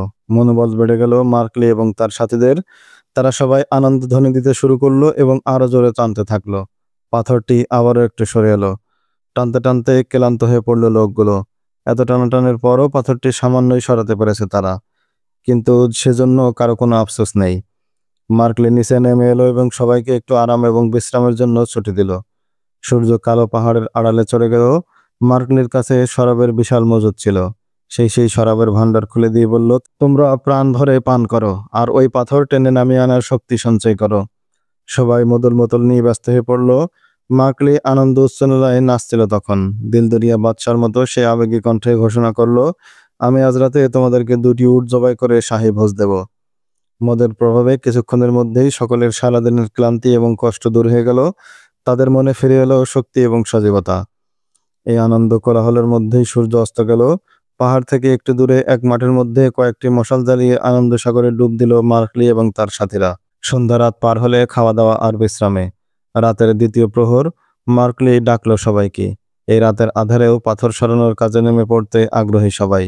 মার্কলি বলল, ঠিক আছে, চলো তাহলে। সকলে মিলে আরো একবার জোরে সোরে রশি টানতে শুরু করলো। মার্কলি উপরে দাঁড়িয়েছিল। মশালের টিমটিমে আলোয় কবরের মুখ থেকে অল্প অল্প করে পাথর সরে যেতে দেখলো সবাই। তারা আরো জোরে নানা রকম উৎসাহব্যঞ্জক ধ্বনি দিয়ে বিরতিহীনভাবে টানতে থাকলো পাথরটি। একটু পর তারা দেখতে পেল পাথরটি হেলে পড়েছে। উৎসাহ আরো বেড়ে গেল তাদের। মার্কলি নেমে এলো নিচে। সে একেবারে সরে গিয়ে অভিযাত্রীদের উৎসাহ দিতে লাগলো। লোকগুলো আবেগ এবং উচ্ছ্বাস নিয়ে রশির প্রান্ত ধরে টেনে যেতে লাগলো অব্যাহতভাবে। সহসা বিকট আওয়াজ করে নিচের দিকে উল্টে পড়ল বিশাল ছাদ। যেখানে দাঁড়িয়ে মার্কলির লোকেরা রশি টানছিল সেই জায়গাটা ছিল সংকীর্ণ। তাদের পিছনে ছিল আরেকটি খাড়া পাহাড়। উপর থেকে ছাদটি এমনভাবে গজবের মতো নেমে এলো তাদের মাথার ওপর, নিচের লোকগুলো সরে যাওয়ারও সময় পেল না। ছাদের তলে চিড়ে চ্যাপ্টা হয়ে গেল সব কজন মানুষ। সেসব মশাল যে রাখা হয়েছিল আশেপাশে, কিছু পড়লো তার নিচে, কিছু নিভে গেল বাতাসের ঝাপটায়। মার্কলির পায়ের নিচের পাহাড়ের দুনিয়া ভূমিকম্পের মতো কেঁপে উঠল। সে সেখানে দাঁড়িয়েছিল, সেখান থেকে গড়িয়ে নিচে পড়ে গেল। ছাদ এবং নিচের পাহাড়ের জমিন ভীষণ গর্জন করে এমন তীব্র এবং ভয়ঙ্কর আওয়াজ হলো যে স্তব্ধ হয়ে গেল মার্কলি। সেই সংঘাতের তীব্রতা সইতে না পেরে ক্ষণিকের জন্য জ্ঞান হারালো সে। যখন জ্ঞান ফিরল তখন সে উঠে বসলো। দূরে একটা মশাল টিমটিম করে জ্বলছিল তখন। সে এগিয়ে গিয়ে সেই মশালটি তুলে আনলো। চারিদিকে শুনশান নীরবতা, কোথাও কোনো চিৎকার চেঁচামেচি নেই। নিস্তব্ধ নির্বাক ধ্বংসস্তূপের সামনে কিছুক্ষণ স্তব্ধ হয়ে দাঁড়িয়ে থাকলো মার্কলি। তারপর মশাল নিয়ে এগিয়ে গেল সেই ধ্বংসস্তূপের কাছে। উল্টে পড়া ছাদের নিচ থেকে রক্তের স্রোত বয়ে যাচ্ছে। ছাদের প্রান্ত দিয়ে দেখা যাচ্ছে কারো হাত বেরিয়ে আছে, কারো পা বেরিয়ে আছে, কারো মাথার অর্ধেকটা দেখা যাচ্ছে। এই সময় মার্কলির কানের কাছে কয়েকজন মানুষের দৌড়ানোর শব্দ এলো। মার্কলি ভাবলো, তাহলে কি কেউ বেঁচে আসতে পেরেছে? ওরাই কি কোনো সাহায্য নিয়ে ছুটে আসছে? সে পায়ের আওয়াজ লক্ষ্য করে এক টিলার উপর দাঁড়িয়ে দেখতে চেষ্টা করলো কারা আসছে। ততক্ষণে ছুটন্ত লোকগুলো টিলার কাছে পৌঁছে গেল। সে দেখতে পেল 4জন লোক ছুটে আসছে তার দিকে। ওরা আর একটু কাছে আসতেই সে চিনতে পারলো লোকগুলোকে। প্রথমে আছে সেই বৃদ্ধ যে তাকে গুপ্তধনের গুহামুখের সন্ধান দিয়েছিল। তার পেছনে ইসমাইল এবং কস্তুরী। সবশেষে তার সেই সাথী যে তাদের তাঁবু এবং পশুগুলো পাহারায় ছিল। মার্কলির কাছে এসে ওরা থামলো। সবাই খুব হাঁপাচ্ছে। কস্তুরীর দিকে তাকালো মার্কলি। ভয়ে তার আপাদমস্তক থরথর করে কাঁপছিল। মার্কলি নীরবে তাদের দিকে তাকিয়ে রইল। 4জনই প্রথম মার্কলি এবং পরে ধ্বংসস্তূপের দিকে তাকালো। সকলেই হতবাক। কি বলবে, কি করবে কিছুই বুঝে উঠতে পারল না। প্রথমেই কথা বলল বৃদ্ধ। আমি তোমাকে সাবধান করেছিলাম, বলেছিলাম তোমার চোখে মৃত্যুর ছায়া দেখতে পাচ্ছি। তুমি এই অসম্ভব অভিযানের সংকল্প ত্যাগ করে ফিরে যাও। আমার কথায় তুমি কান দাওনি। তুমি আমাকে বাধ্য করেছো ফেরাউন রেমান্সের কবর এবং গুপ্তধন উদ্ধারের গোপন রহস্য উদ্ঘাটন করতে। আমি জানতাম এই পরিণতি কত ভয়ঙ্কর এবং মর্মান্তিক। মৃত্যুর হাত থেকে নিস্তার নেই তোমাদের। ভাগ্যগুণে এখনো বেঁচে আছো তুমি, কিন্তু আর একটু এগোনোর চেষ্টা করলে খোদার গজব নামবে তোমার উপর। কেউ তোমাকে তার হাত থেকে বাঁচাতে পারবে না। এখন বলো, তোমরা কি এখনো ফিরে যাবে? না, মার্কলি বলল, আমার এই সাথীরাও আমার সাথে থাকবে। এরাই হবে এখন আমার সহযাত্রী। সে বৃদ্ধের কাছে জানতে চাইল, আমার আর কোনো সাথী কি বেঁচে নেই? কেউ কি পালাতে পারেনি? বৃদ্ধ বলল, তোমার 4 সাথী আমার লোকদের সাথে পালিয়ে গেছে। আমার লোকেরা তাদেরকে বের হওয়ার পথ দেখাবে না। তাদের শেষ পর্যন্ত পথে পথে ঠোকর খেয়ে বেড়াতে হবে এবং দারুণ কষ্টে মরতে হবে। এর চেয়ে যদি ওরা পাথরের নিচে চাপা পড়ে মারা যেত তবে তাহলেই ভালো হতো। এই মৃত্যু অনেক সহজ ছিল। আজ রাতের মতো বন্ধ রাখো এই কাজ। ভেতরে যদি যেতেই চাও আগামীকালকে যেও, তোমাদেরকে আমি ভেতরে নিয়ে যাব। মার্কলির উপরে সেই দুর্ঘটনার কোনো প্রভাব পড়ল না। সেই বৃদ্ধকে নিয়ে তাঁবুতে ফিরল। ইসমাইল বৃদ্ধকে একটি চাদর দিল। সেই চাদর দিয়ে গা ঢেকে শুয়ে পড়ল। কস্তুরী তখনও নির্বাক। সেই নারীদের দেখছে যাদের মার্কলি নিরাপত্তা বন্দী রেখেছিল। এখন তারা আর বন্দী নেই, অন্য কোথাও চলে গেছে। তোমরা আমাদের একজন সাথীকে পুড়িয়ে খেয়ে ফেলেছিলে, মার্কলি জিজ্ঞেস করলো। এর আগেও তোমরা নরমাংস খেয়েছো। তার মতো কতজনকে পেয়েছিলে তোমরা এরকম ভোজ দেবার জন্য? যতজনকে আমরা ধরতে পেরেছি সবাইকে একই ভাগ্য বরণ করতে হয়েছে। বৃদ্ধ উত্তরে বলল, আমি বলতে পারবো না। আমাদের পূর্বপুরুষরা কবে থেকে মানুষের মাংস খাওয়া শুরু করেছিল। তোমরা তো ইচ্ছা করলে সব গুপ্তধন নিয়ে পালিয়ে যেতে পারতে। সভ্য সমাজে গিয়ে শাহেনশাহের মতো জীবনযাপন করতে পারতে, যাওনি কেন? একটি ভবিষ্যৎবাণী আমাদেরকে এই ধরনের অপকর্ম থেকে রক্ষা করেছে। ভবিষ্যৎবাণীতে হলো, যে ব্যক্তি রিমান্সের কবর হেফাজত করবে তাকে মরুভূমি ও শীতল ছায়া দান করবে। আহার পানি এবং ছায়া থেকে কোনোদিন বঞ্চিত হবে না তারা। দুনিয়ার লোভ লালসায় জড়িয়ে পড়ার কোনো দরকার হবে না তাদের। তাদের দেহে আবরণের দরকার হবে না। তাদের অন্তরে থাকবে অফুরন্ত ভালোবাসা। পরস্পর প্রীতির বন্ধনে আবদ্ধ থেকে এই জীবন পার করে দেবে তারা। এই সুখী জীবন তারা ততদিন ভোগ করবে যতদিন সোনারূপা এবং মদের প্রতি তাদের আসক্তি আসবে না, যতদিন লোভ লালসা তাদের আচ্ছন্ন না করবে। কারণ লোভই মানুষকে দুনিয়ায় খুনি, ডাকাত এবং স্বার্থহীন, নীতিহীন বানিয়ে দেয়। তুমি ঠিকই বলেছ, লোভী মানুষকে সমাজ এবং সভ্যতার ধ্বংসের কারণ।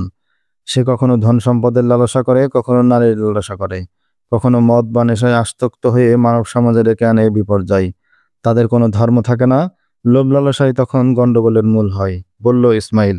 এই ভবিষ্যৎবাণী আমাদেরকে এই অভিশাপ থেকে মুক্ত করে দিয়েছে। ভবিষ্যৎবাণীর আরও বলা হয়েছিল, এমন সময় আসবে যখন জীবন্তের রক্ষীরা মানুষের মাংস খাবে। প্রয়োজনে মানুষ শিকারের জন্য তারা বাইরেও যাবে। সভ্য সমাজের মানুষ যখন পশু সমাজে আক্রান্ত হবে তখন তারা মানুষকেও পশু জ্ঞান করবে এবং পশুর মতোই তাদের শিকার করে খাবে।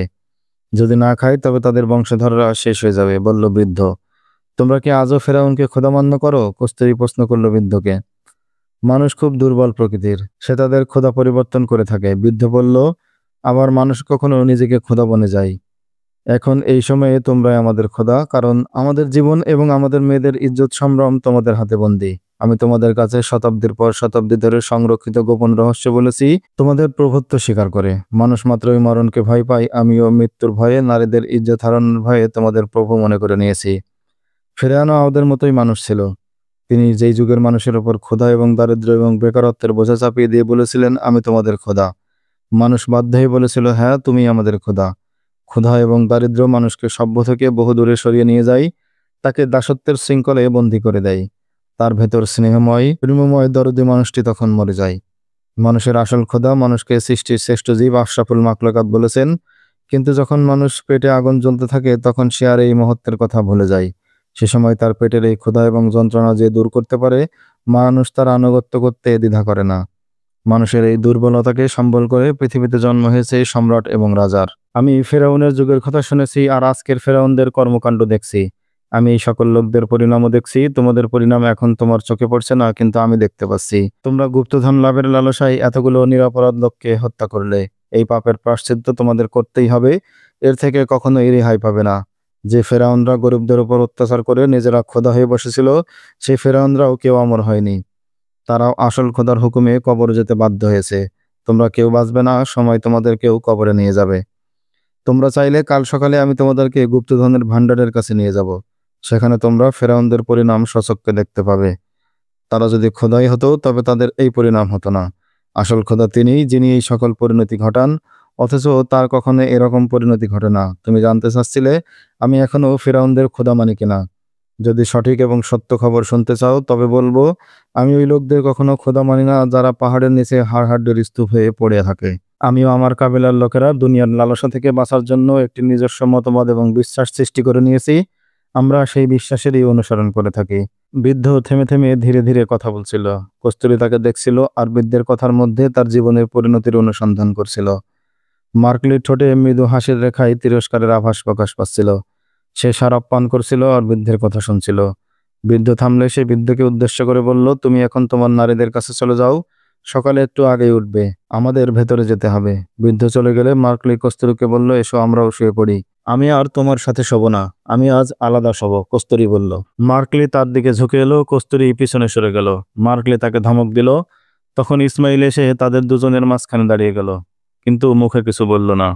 মার্কলি চার চোখের দিকে তাকালো এবং চোখে দেখতে পেল ভয়ঙ্কর খুনের নেশা জলজল করছে। মার্কলি আর কথা না বাড়িয়ে পিছনে সরে গেল। সে যখন চলে গেল, কস্তুরী ইসমাইলের বুকে মাথা গুঁজে শিশুর মতো কেঁদে উঠল। সকালে ঘুম থেকে উঠেই মার্কলি গুহায় প্রবেশের জন্য অস্থির হয়ে উঠল। সে বৃদ্ধকে ভোরেই চলে আসার জন্য বলেছিল, কিন্তু বেলা ওঠার পরও বৃদ্ধের দেখা মিলল না। অস্থিরতা দমন করতে না পেরে সে বৃদ্ধকে খুঁজতে বেরোলো, কিন্তু আশেপাশে কোথাও বৃদ্ধকে দেখতে পেল না। সে তখন বৃদ্ধকে ডাকতে শুরু করলো, কিন্তু কোথাও থেকে কোনো প্রতি উত্তর এলো না। আশঙ্কা এবং অস্থিরতায় মার্কলির চেহারা বীভৎস রূপ ধারণ করলো। সেখানে সে জঙ্গলি নারী এবং পুরুষদের বন্দী করে রেখেছিল, সেদিকে ছুটে গেল মার্কলি। কিন্তু এ কি? মার্কলি অবাক হয়ে দেখলো সেখানে কোনো মানুষের চিহ্ন নেই। তারা সবাই পালিয়ে গেছে। পাহাড়ের এক প্রান্ত থেকে আরেক প্রান্ত মার্কলি তাদের খুঁজে বেড়ালো। অনেক ডাকাডাকি করলো, কিন্তু সবাই বৃথা চেষ্টা। লোকগুলো গ্রাম থেকে বেমালুম গায়েব হয়ে গেছে। এবার ভয় ঢুকলো দুঃসাহসী মার্কলির মনেও। লোকগুলোকে সে দেখতে পাচ্ছে না, কিন্তু ওরা কি তাকে দেখছে? ওরা কি এমন কোনো গোপন জায়গায় আশ্রয় নিয়েছে যেখান থেকে ওরা ওদের দেখতে পাবে, কিন্তু সে কাউকে দেখতে পাবে না? সে এখন একা একা কি করে এই সুযোগ নিয়ে তাকে হত্যা করার চেষ্টা করবে? এক অনিশ্চিত যন্ত্রণা এসে ঘিরে ধরলো তাকে। হয়রান পেরেশান হয়ে সে আবার ফিরে এলো তাঁবুর কাছে। নিজেকে সংযত এবং সংহত করার চেষ্টা করলো। মনে মনে ভাবলো, ওদের আর আমাদের দরকার কি? কবরের মুখ তো খোলাই আছে। বৃদ্ধ না থাকলেও ভেতরে প্রবেশ করতে তো আর কোনো বাধা নেই। তার আরও মনে হলো তার কাছে যে নকশা আছে তাতে ভেতরে কোথায় কি আছে তার বর্ণনা আছে। এই নকশা দেখেই সে সব গুপ্তধন খুঁজে পেতে পারবে। মার্কলি ইসমাইল এবং কস্তুরীকে বলল, চলো ভেতরে ঢুকে দেখি। ইসমাইল নিরাসক্ত কণ্ঠে বলল, চলো। অজ্ঞতা কস্তুরীকেও তাদের সঙ্গী হতে হলো। তিনজন একসঙ্গে উপত্যকায় উঠে এলো। কবরই খোলা মুখের পাশে এসে দাঁড়ালো তিনজন। মার্কলি প্রথমে সেই মুখ গহ্বর দিয়ে ভিতরে ছুটে এলো। এটা একটা সুড়ঙ্গ পথ। এই পথ কোথায় গিয়ে কত দূর গেছে জানা নেই তার। ভেতরে বেশ অন্ধকার। মার্কলি ওদের দিকে মুখ তুলে বলল, ভেতরে অন্ধকার, মশাল জেলে তোমরাও চলে এসো, সবাই মিলে একসঙ্গে এগিয়ে যাব। মশাল জেলে ইসমাইল এবং কস্তুরীও নেমে এলো নিচে। তিনজন রওনা হলো সেই সুড়ঙ্গ পথ ধরে। কিছু দূর এগিয়ে গিয়ে ওরা দেখতে পেল সুড়ঙ্গ পথ বন্ধ। মার্কলির কোমলে ঝুলছিল তলোয়ার, হাতে শাবল। সে শাবল দিয়ে আঘাত করলো বন্ধ পথে। ফাঁপা শব্দ হলো তাতে। মার্কলি বলল, এটা একটা পাথরের দরজা, ওপাশটা ফাঁকা। পাথরের এই দরজা ভাঙার জন্য মার্কলি ক্রমাগত আঘাত করতে লাগলো তার উপর। একপাশে সামান্য ফুটো সৃষ্টি হলো। ইসমাইল শুরু করলো হাতুড়ি পেটা। হাতুড়ি এবং সাতবারের সাহায্যে একসময় পাথরের এই ছোট্ট দরজা এক পাশ ভেঙে ফেলা হলো। এবার অন্য পাশে মনোযোগ দিল ওরা। অনেক পরিশ্রম এবং কষ্টের পর দরজা ভেঙে উল্টে পড়ে গেল অন্যদিকে। দরজাটি ছিল নিরেট পাথরের এবং অসম্ভব ভারী। উল্টো দিকে ভেঙে পড়ার সাথে সাথে ভূমিকম্পের মতো কেঁপে উঠল পুরো গুহা। ভেতর থেকে 1500-1600 বছরের আটকে থাকা গ্যাস এবং দুর্গন্ধ এসে ঝাপটা দিল ওদের নাকে মুখে। সেই গন্ধের চাপ সইতে না পেরে ইসমাইল এবং কস্তুরী পিছনে সরে গেল, কিন্তু মার্কলি নাকে মুখে কাপড় জড়িয়ে ওখানেই দাঁড়িয়ে রইল। একটু পরে গ্যাস বেরিয়ে গেলে ওরা আবার মশাল নিয়ে এসে সামিল হলো মার্কলির সাথে। কয়েক কদম অগ্রসর হওয়ার পর নিচে নামার একটি সিঁড়ি চোখে পড়ল ওদের। কোনো কথা না বলে ঘাড় ফিরিয়ে চোখের নিচে নামার ইঙ্গিত করলে মার্কলি পা বাড়ালো নিচে। সিঁড়ির উপরে মানুষের মাথার খুলি, হাড় হাড্ডি এবং কঙ্কাল পড়ে থাকতে দেখলো। তার সাথে দেখলো বর্শা এবং ঢাল তলোয়ার পড়ে আছে। বোঝা যায় এগুলো প্রহরীদের হাড় এবং কঙ্কাল। জীবন্ত অবস্থায় এদেরকে পাহারায় রেখেই এই বিশাল কবরের মুখ চাপা দেওয়া হয়েছিল। সিঁড়ি ভেঙে অনেক দূর নিচে নেমে এলো। প্রবেশ করলো চারিদিকে নিরেট পাথরের ঘেরা দেয়াল এক বিশাল হলরুমে। হলরুমটি এমন সুন্দরভাবে আস্তর এবং পালিশ করা যে এখনো ঝকঝক তকতক করছে। মনে হয় গতকালই এতে নতুন করে রং করা হয়েছে। কারিগররা কত দীর্ঘ সময় এবং কাল ধরে পাথর কেটে এই বিশাল হলরুম বানিয়েছে, ভাবতে গিয়ে কোনো থই পেল না তারা। মার্কলি অবাক বিস্ময় নিয়ে তাকিয়ে রইল হলরুমে রাখা একটি সুন্দর নৌকার দিকে। নৌকার সাথে মোল্লাদের বেঁধে রাখা হয়েছিল যাতে ওরা পালিয়ে যেতে না পারে। এখনও নৌকায় ওদের মাথার খুলি এবং কঙ্কাল পড়ে আছে।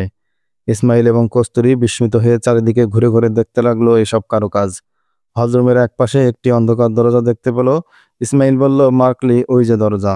ওরা সেই অন্ধকার দরজা দিয়ে করিডোরে পা রাখলো। করিডোরের মেঝে অসম্ভব মসৃণ। করিডোর ধরে ওরা তখন অন্য একটি কামরায় এসে পৌঁছালো।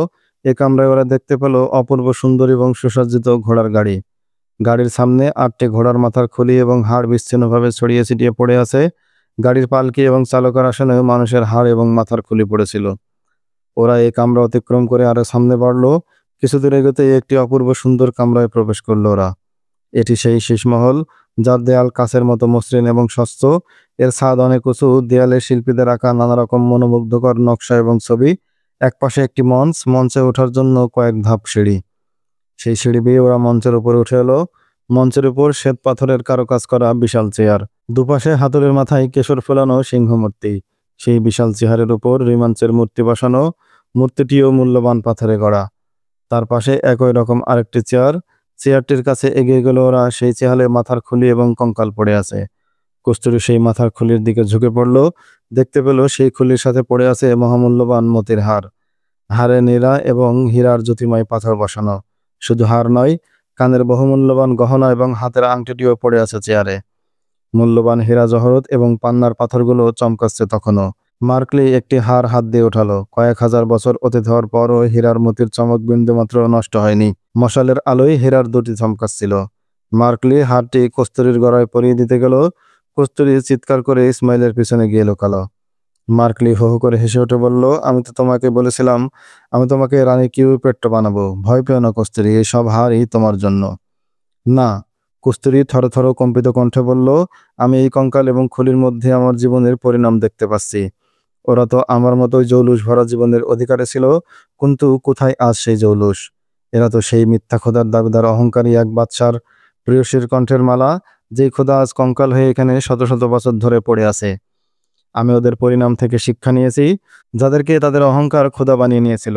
আমি আমার অন্তরে অহংকারী খোদাকে দেখতে পাচ্ছি। কস্তুরী ফেরাউন দ্বিতীয় রেমান্সের গুহায় প্রবেশের পর থেকেই ভয় পাচ্ছিল। এই কঙ্কাল এবং অলঙ্কার আদি দেখার পর এমন মারাত্মকভাবে ভীত সন্ত্রস্ত হয়ে পড়ল সে ইসমাইলের হাত ধরে তাকে টেনে হেঁচড়ে সেখান থেকে সরিয়ে নিতে চাইল। কি এক অসহ্য যন্ত্রণায় অস্থিরতায় ছটফট করছিল সে। টানতে টানতে কস্তুরী ইসমাইলকে অস্থির কণ্ঠে বলছিল, আমাকে এখান থেকে নিয়ে চলো, চলো আমরা বেরিয়ে যাই। আমি ওই হাড়ের কঙ্কাল ছাড়া আর কিছুই নই। সে তার গলার বহুমূল্যবান হাড় টেনে ছিঁড়ে ফেললো এবং চোখ বন্ধ করে একদিকে ছুঁড়ে মারল। হাড়টি কঙ্কালের মধ্যে গিয়ে পড়ল। সে তার আঙ্গুলের অমূল্য আংটিটিও খুলে ফেলে দিল আর চিৎকার দিয়ে বলতে থাকলো, আমি আমার পরিণতি দেখতে পাচ্ছি। আমি মিথ্যা খোদাদেরও দেখে নিয়েছি। আমার আর কিছুই দেখার নেই। আমার এখান থেকে নেওয়ারও কিছু নেই। চলো, আমাকে এখান থেকে বাইরে নিয়ে চলো। এই গুহায় আর কিছুক্ষণ থাকলে আমি মরে যাব।